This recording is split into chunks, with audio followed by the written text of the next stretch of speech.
ఈరోజు నుండి నా మనసులో ఉన్న భారం బరువు తీసేసుకుంటున్నాను. ఈ క్షణమే నాకెవరి పోలికొద్దాం, ఎవరి నేను చూడ, ఏ కుటుంబాన్ని చూడ, ఎదురుగా కుటుంబాన్ని, పక్క కుటుంబాన్ని, ఈ కుటుంబాన్ని, ఎవరితో నాకు అవసరం.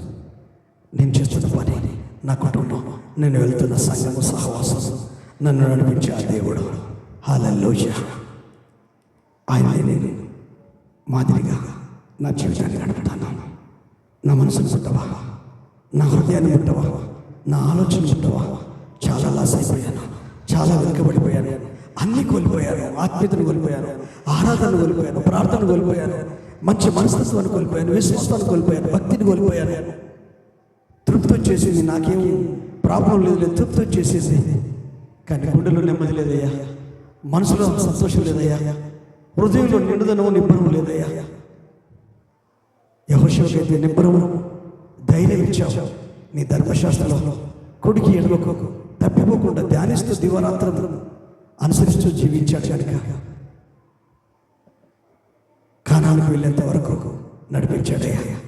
మా కుటుంబాన్ని, మా ఫ్యామిలీని నీ పరలోకంలో నీతో పాటు ప్రక్కన కూర్చునే ఆ స్థితి వరకు, ఆ దినం వరకు, నేను బ్రతుకున్నంత వరకు, నువ్వు వచ్చేంత వరకు అయ్యా నా కుటుంబాన్ని నేను